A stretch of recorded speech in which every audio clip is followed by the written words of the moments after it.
Bienvenidos a un nuevo episodio de Vamos Viendo. Qué bueno estar acá, me encanta. Gracias por estar del otro lado. En el capítulo de hoy voy a estar haciendo la lectura de capítulo número 10 del libro Mujeres que corren con los lobos, que se llama El agua clara, el alimento de la vida creativa. Es el libro que hice referencia en el capítulo anterior, así que si no lo escucharon, invito a que le cuente una historia, una experiencia personal y van a entender el porqué, la elección de este capítulo y por qué estoy leyendo esto en este momento. Así que sin más, comenzamos. El agua clara, el alimento de la vida creativa. La creatividad cambia de forma. En determinado momento tiene una forma y al siguiente tiene otra. Es como un espíritu deslumbrador que se nos aparece a todos, pero que no se puede describir, pues nadie se pone de acuerdo acerca de qué ha visto en medio de aquel brillante resplandor. ¿Son el manejo de los pigmentos y los lienzos o los desconchados de la pintura y el papel de la pared unas pruebas de su existencia? ¿Qué tal el papel y la pluma? ¿Los macizos de flores que bordean la calzada del jardín o la construcción de una universidad? Sí, por supuesto. ¿Planchar bien el cuello de una camisa? ¿Organizar una revolución? También. ¿Tocar amorosamente las hojas de una planta? ¿Conectar con el acuerdo de tu vida? ¿Cerrar el telar? ¿Encontrar la propia voz? ¿Amar bien a alguien? También. ¿Sostener en brazos el cálido cuerpo de un recién nacido? ¿Educar a un niño hasta la edad adulta? ¿Ayudar a una nación a levantarse? También. ¿Cuidar el matrimonio como el vergel que efectivamente es? ¿Acabar en busca del oro de la psique? ¿Traer una palabra hermosa? ¿Confeccionar una cortina color azul? Todo eso es fruto de la vida creativa. Todas estas cosas pertenecen a la mujer salvaje, al río bajo del río que fluye incesantemente hacia nuestra vida. Algunos dicen que la vida creativa está en las ideas y otros dicen que está en las obras. En la mayoría de los casos da la impresión de encontrarse en un ser sencillo. No es la virtud, aunque eso está muy bien. Es el amor, es amar algo, tanto si es una persona como si es una palabra, una imagen, una idea, la tierra o la humanidad, hasta el extremo de que todo lo que se pueda hacer con lo sobrante sea una creación. No es cuestión de querer, no es un acto individual de voluntad, es simplemente algo que se tiene que hacer.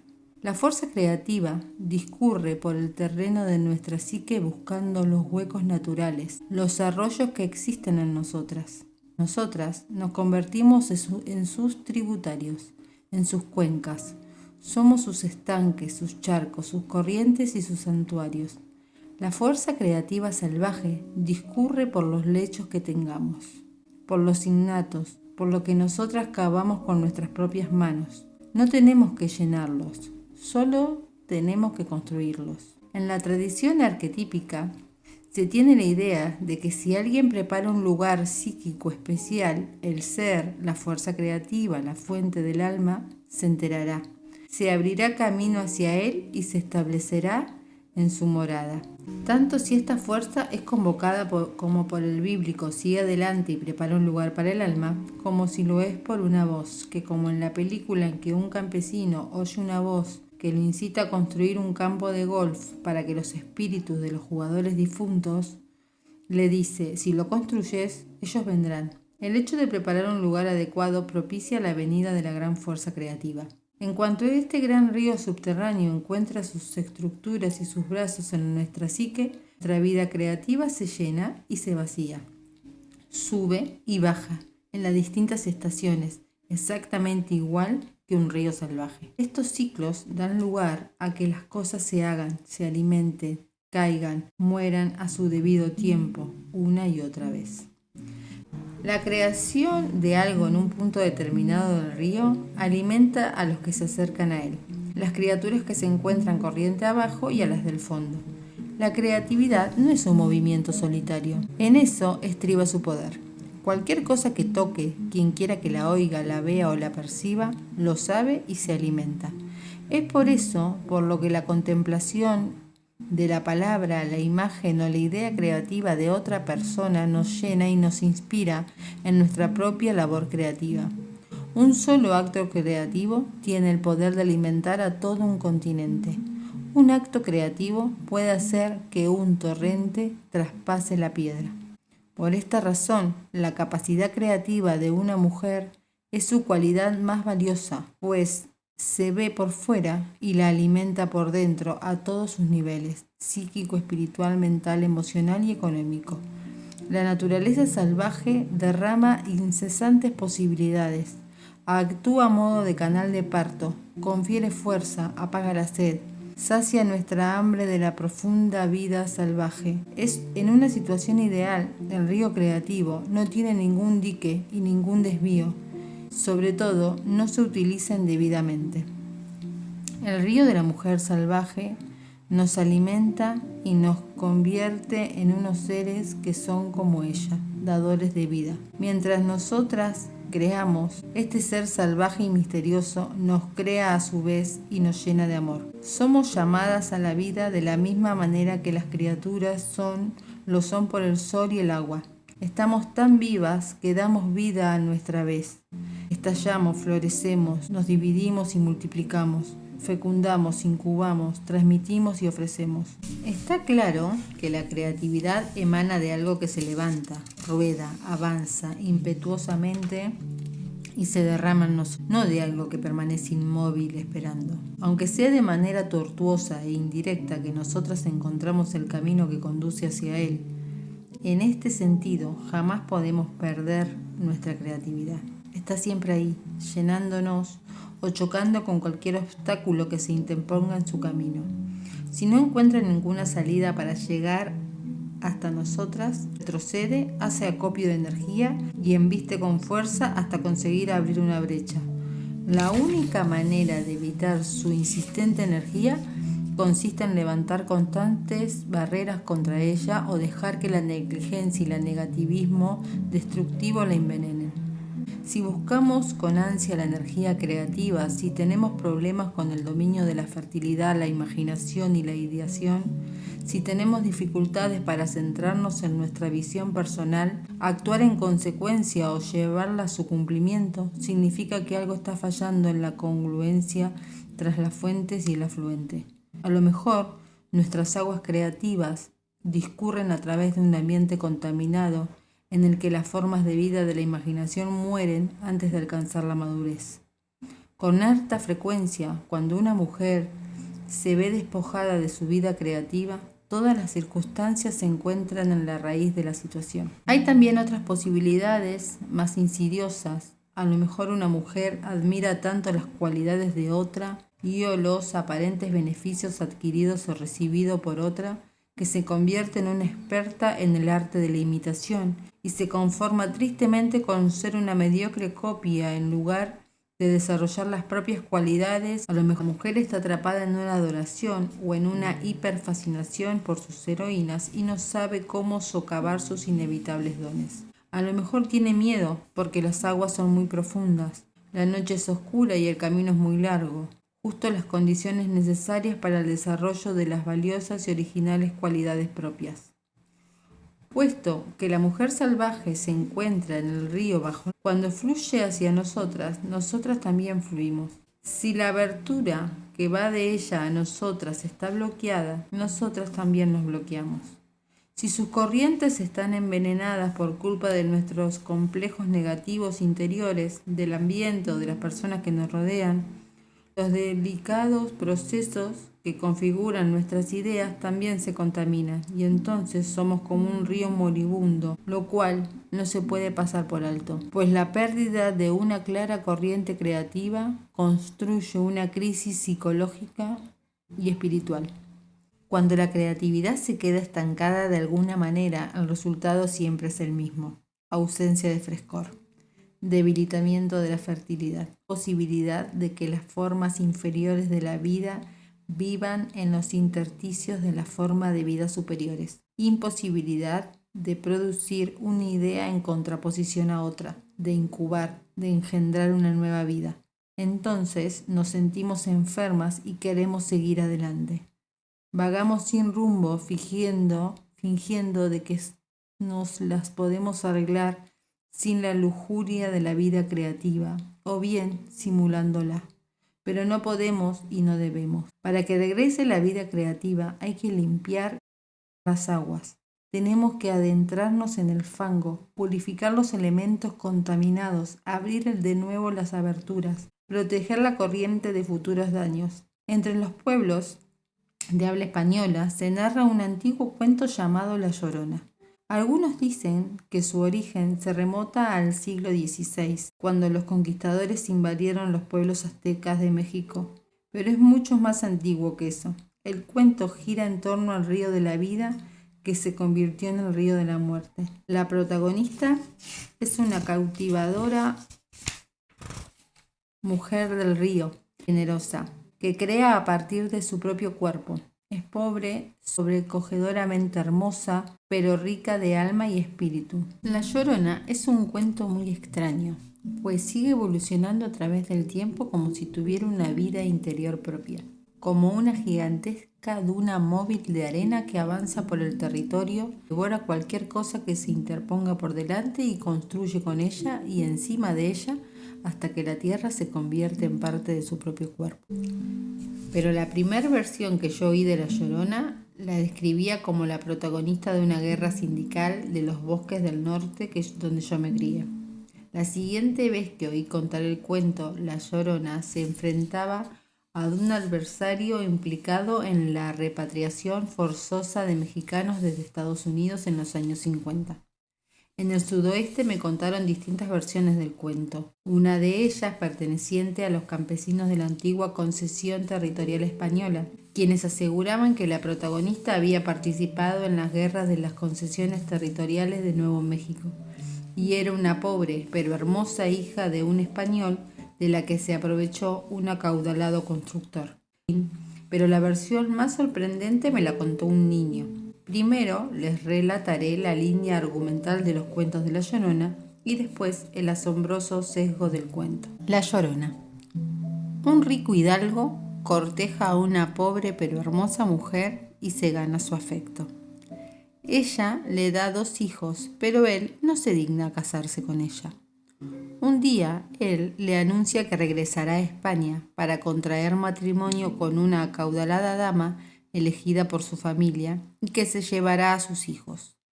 La joven enloquece de dolor y actúa con los gritos y espavimientos propios de las locas. Le araña el rostro, se araña el suyo, le rasga la ropa, le rasga la suya, toma a sus hijitos y corre con ellos al río y los arroja al agua. Los niños se ahogan. La Llorona cae desesperada de rodillas en la orilla del río y se muere de pena. El hidalgo regresa a España y se casa con la rica. El alma de La Llorona asciende al cielo.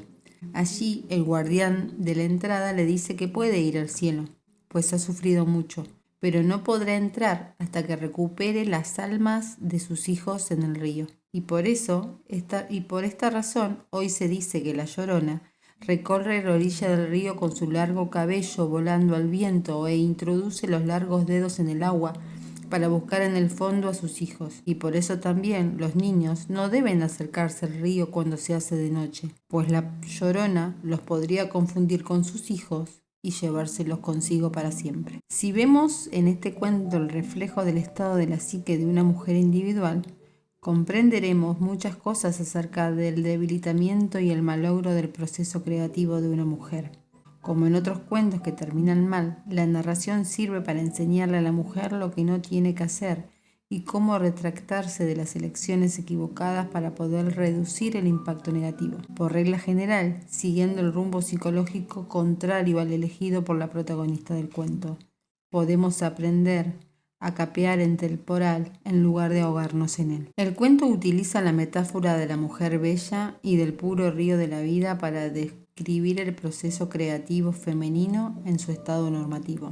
Pero aquí, cuando se entremezclan con un animus destructivo, tanto la mujer como el río se deterioran.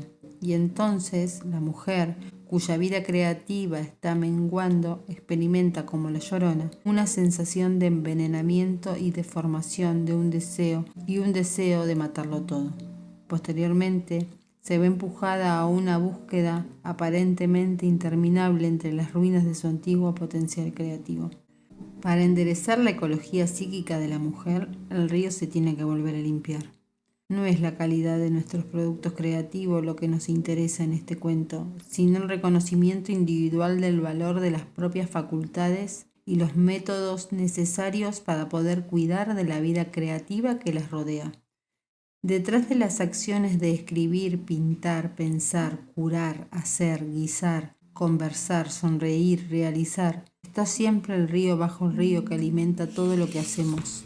Simbología, las grandes extensiones de agua representan el lugar en el que se cree que tuvo origen la vida. En el sudoeste hispano de Estados Unidos, el río simboliza la capacidad de vivir auténticamente. Se le llama la madre, la mujer grande, cuyas aguas discurren no solo por las acequias y los lechos de los ríos, sino que también se derraman sobre los cuerpos de las mujeres cuando nacen sus hijos. El río se ve como la gran dama que pasea por la tierra con una holgada falda azul y plata, y a veces oro, y se tumba en el suelo para fertilizarlo. Algunas de mis viejas amigas del sur de Texas dicen que el río Grande jamás podría ser un río macho, sino que es un río hembra. ¿Qué otra cosa podría ser un río?, dicen entre risas, sino la dulce acequia entre los muslos de la tierra. En el norte del Nuevo México, cuando hay una tormenta o viento o cuando se produce una repentina inundación, se habla del río como si fuera una mujer sexualmente excitada que en su ardor se apresura a tocar todo lo que puede para hacerlo crecer. Vemos, por tanto, en este caso el río simboliza una forma de generosidad femenina que estimula, excita y apasiona. Los ojos de las mujeres se encienden cuando crean. Sus palabras cantan alegremente, sus rostros resplandecen de vida y hasta parece que se intensifica el brillo de su cabello. La idea las excita, las posibilidades las estimulan, el pensamiento las apasiona, y al llegar a este punto, tal como ocurre en el gran río, tienen que fluir sin interrupción por su incomparable camino creativo. Eso es lo que hace que las mujeres se sientan satisfechas, y esta es la situación del río que vivió la Llorona, antes de que tuviera lugar la destrucción. El envenenamiento del río. El efecto más común de la contaminación en la vida creativa de las mujeres es la pérdida de la vitalidad, lo cual destruye la capacidad de una mujer de crear ahí afuera, en el mundo. Aunque en los ciclos de la saludable vida creativa de una mujer hay veces en que el río de la creatividad desaparece durante algún tiempo bajo tierra, algo se desarrolla a pesar de todo. Entonces, incubamos. La sensación es muy distinta a la que produce una crisis espiritual. En un ciclo natural puede haber quietud e impaciencia, pero jamás se experimenta la sensación de que el alma salvaje se está muriendo. Podemos establecer la diferencia examinando nuestras expectativas. Aunque nuestra energía creativa esté paralizada por una larga incubación, nosotras seguimos esperando con ansia el resultado. Percibimos los crujidos y las vibraciones de esta nueva vida que da vueltas y zumba en nuestro interior. No nos sentimos desesperadas, no embestimos ni agarramos ávidamente. En cambio, cuando la vida creativa se muere porque no cuidamos de la salud del río, la situación es muy distinta.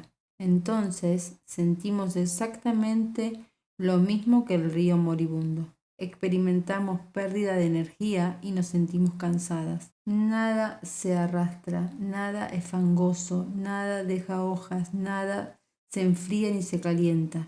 Nos volvemos espesas, lentas en sentido negativo y estamos envenenadas por la contaminación o por la acumulación de tareas atrasadas y un estancamiento de todas nuestras riquezas.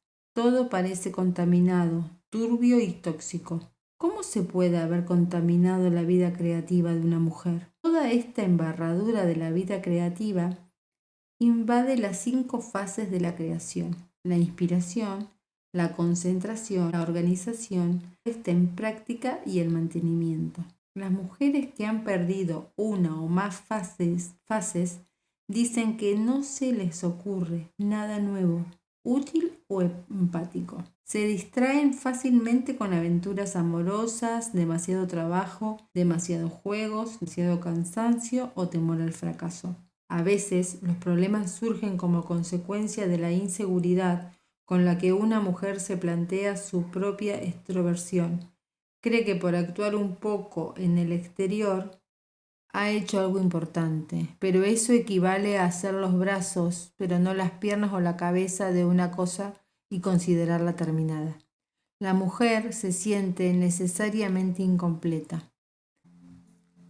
A veces una mujer tropieza con su propia introversión y se limita a desear que las cosas existan. A veces puede creer que el simple hecho de pensar una idea ya es suficiente y no es necesaria ninguna otra manifestación exterior. Lo malo es que aún así se siente desposeída e incompleta. Todas estas cosas son manifestaciones de la contaminación del río.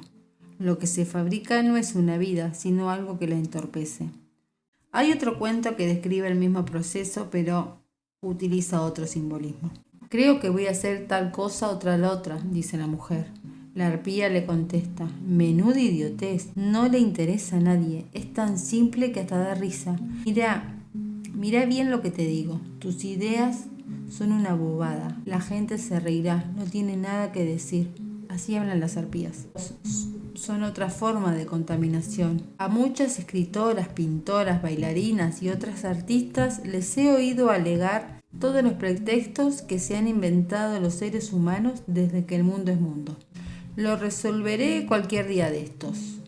Y entre tanto la mujer sonríe para disimular su depresión. Procuro estar ocupada e intentando escribir un poquito. El año pasado hasta escribí 2 poemas y en los últimos 18 meses he terminado un cuadro y he pintado parcialmente otro y además la casa, los niños, el marido, mi amigo, el gato, el niño pequeño que exigen toda mi atención. Necesito por lo menos un día de tiempo para hacerlo. Es que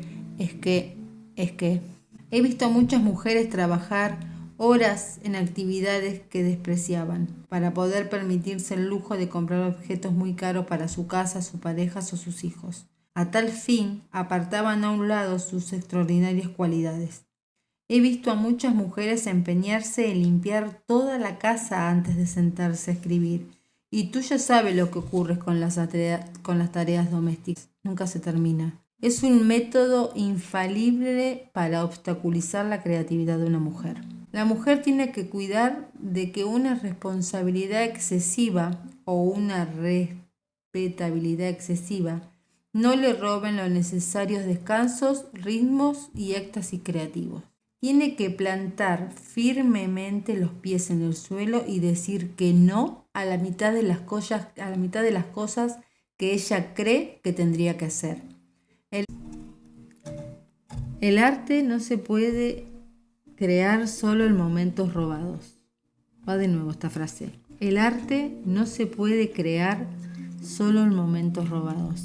Y por hoy lo dejamos acá. Me encantó y lo continuamos en el próximo episodio. Gracias por estar del otro lado. Un abrazo.